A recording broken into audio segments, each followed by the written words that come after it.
रात के करीब 1:30 बज रहे थे। मैं जगा हुआ था। इंस्टाग्राम पर फीड्स स्क्रॉल कर रहा था, मीम्स देख रहा था। अचानक एक अननोन नंबर से कॉल आई।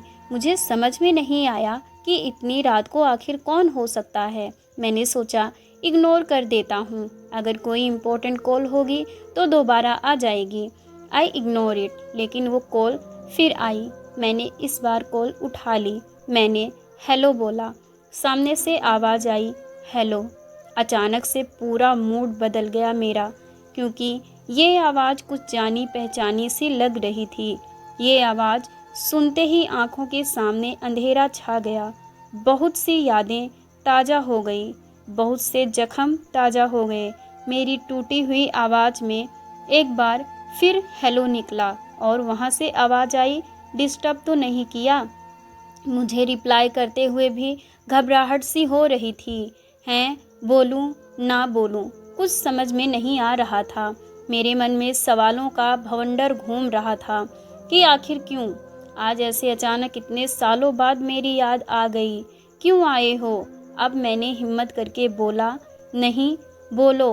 उसने पूछा, कैसे हो? मैंने कहा, ठीक हूँ। तुम? मेरे इस सवाल के बाद उसका रोना छूट गया और कहा, ठीक नहीं हूँ। अब मैं और भी ज़्यादा कंफ्यूज हो गया कि ये हो क्या रहा है। आउट ऑफ नाउ वेयर इतने सालों के बाद देर रात को कॉल आती है और रोना निकल गया। मैंने छुपाया। बात करी तो पता चला कि वे जिसके साथ थी उसने उसको किसी और के लिए छोड़ दिया। सालों बाद उसकी कॉल आई। वो जैसे जैसे बता रही थी कि जिस तरह से वो गिड़गिड़ाई उसके लिए, उसे रुकने के लिए, उसके प्यार के लिए, उसी तरह मैं भी गिड़गिड़ाया था एक दिन, उसी के लिए, उसी के प्यार के लिए। और जिस तरह से उस लड़के ने मुड़ कर नहीं देखा उसे, उसी तरह उसने भी नहीं मुड़ के देखा था मुझे। मेरे आंखों में आंसू थे और चेहरे पर मुस्कुराहट। किसी के कर्मों की सज़ा उसे बखूबी मिली है। किसी के सच्चे प्यार को ठुकराने के सज़ा बड़ी शिद्दत से मिली। वो रोते रोते मुझसे माफ़ी मांगने लगी। बहुत माफ़ी मांगी, बहुत मिन्नतें की कि मैं उसे माफ़ करके उसे अपना लूँ, उसे अपनी ज़िंदगी में वापस बुला लूँ। मैंने उसे कई साल प्यार किया था, कई साल लग गए मुझे उसके प्यार से उभरने में। वो लौटी तो ऐसा लगा जैसे मेरी ज़िंदगी, मेरी खुशियाँ लौट आईं। मैंने उसे माफ़ कर दिया। फिर उसने मुझसे पूछा, क्या तुम मुझे अपनाओगे? इस सवाल को सुनते ही मुझे वो सारे दिन, सारी यादें, सारे किस्से याद आ गए। हमारी पूरी रिलेशनशिप फ्लैश हो गई और मैंने आंखों में आंसू लिए जवाब दिया, कभी नहीं।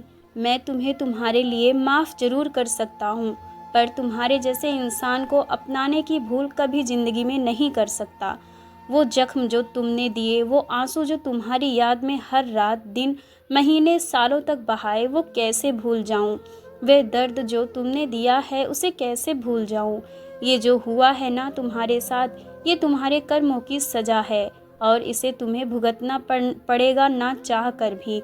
अगर तुम्हारी कोई मजबूरी होती तो शायद मैं एक बार तुम्हें अपना भी लेता, मगर तुमने मुझे किसी और के लिए छोड़ा। You replaced me, how can I forget? I am sorry, लेकिन मैं तुम्हारे साथ अब और नहीं चल सकता। हो सके तो दोबारा कॉल मत करना। इतना कहते ही मैंने फ़ोन रख दिया।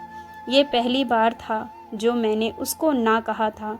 मुझे रोना तो बहुत आया और मैं रोया भी, पर मैंने अपनी गलतियाँ दोहराने की भूल नहीं की। ज़िंदगी में एक वक्त ऐसा आता है जब आपको दिल नहीं, दिमाग से काम लेना पड़ता है। दिल अक्सर बहका देता है, पर दिमाग सब जानता है, सही गलत सब कुछ जानता है। हम सारी ज़िंदगी दिल की सुनते रहते हैं और दिमाग को इग्नोर करते रहते हैं। कितना गलत करते हैं हम, उसकी कभी कमी पूरी नहीं होगी। दोस्तों, रिश्तों की कदर किया करो। क्या पता आज जो हैं आपके साथ कल ना हो, इसलिए ज़िंदगी को ऐसे जियो जैसे कल हो ही नहीं। हर रिश्ते में थोड़ी नोक झोंक होती है, इसका मतलब ये नहीं कि आप उस इंसान से हमेशा के लिए जुदा हो जाओ, क्योंकि वो वक्त दोबारा नहीं आता आपकी लाइफ में। इसलिए अपने रिश्तों की कद्र करें। तो कैसी लगी आप लोगों को आज की ये स्टोरी? कमेंट बॉक्स में ज़रूर बताइएगा और स्टोरी को दूसरों के साथ भी शेयर कर दीजिएगा। जाते जाते चैनल को लाइक, सब्सक्राइब